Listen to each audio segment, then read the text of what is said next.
doing, the importance of what you're standing for today, and frankly, based on my own beliefs, as Frank just mentioned, on the importance of the coast of South Carolina. But forget about what I think. I got just a couple questions.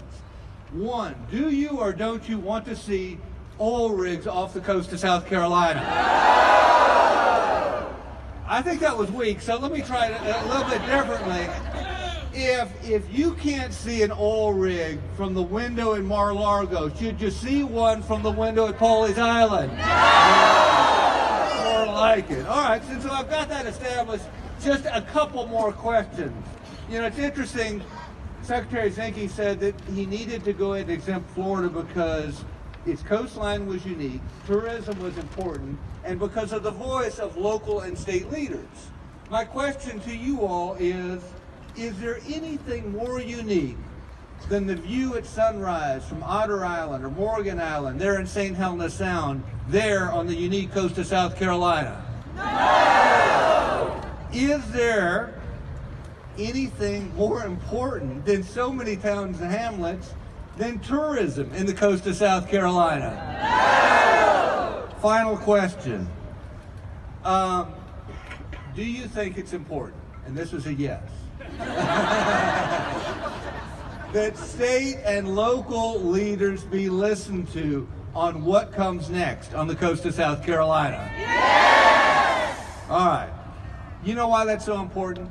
Because we could have a lot of fun with yes and no's, but it's absolutely critical. Whether you agree or whether you disagree on the notion of offshore, what we could all agree on as South Carolinians is the importance of federalism. It's something that Republicans have in fact long stood for, the idea that all decisions do not need to be made in Washington, that decisions can be made at a state and local level. So I think that this issue transcends even the issue of offshore versus not, but goes to the heart of what we believe as South Carolinians and what we believe as Americans on who decides how hamlets and towns and villages along the coast of South Carolina are developed. I would say, secondly, this is an important theme, again, regardless of one's stand on the issue of offshore, based on the American tradition of equality. And I mean that in this sense. In America, we do not play as a plaintiff to a king or a queen.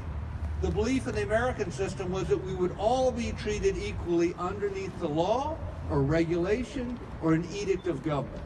And so in this instance, for the administration to say, you know what, we're going to carve out Florida and treat it wholly differently than a place like South Carolina is absolutely inconsistent with that most American of themes, which is this theme of equality. So it's for that reason that I join you today to say, keep on keeping on. What you're doing is absolutely vital. I'm struck by the fact that I'm standing in the company of so many leaders. You know, you think about, I was just talking to a group from Hunting Island that had come up based on their strong tie to Hunting Island. You think about the Coastal Conservation League and what it's done. You think about Oceana and friends like Sam Siegel and others and what they've done. I think about friends like Chip Campson or Tom Davis and the way they've stood consistently as guardians for the coast, there along the coast. I think about Billy Kaiserling. I saw Mayor Page while I was voting this morning. There are just a lot of folks that have really stood out.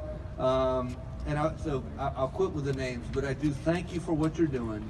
I think it's vital, not only in terms of the environment and tourism, but also some very American themes that we all believe in, regardless of one's political ideology. Thanks again for what you're doing. Appreciate it.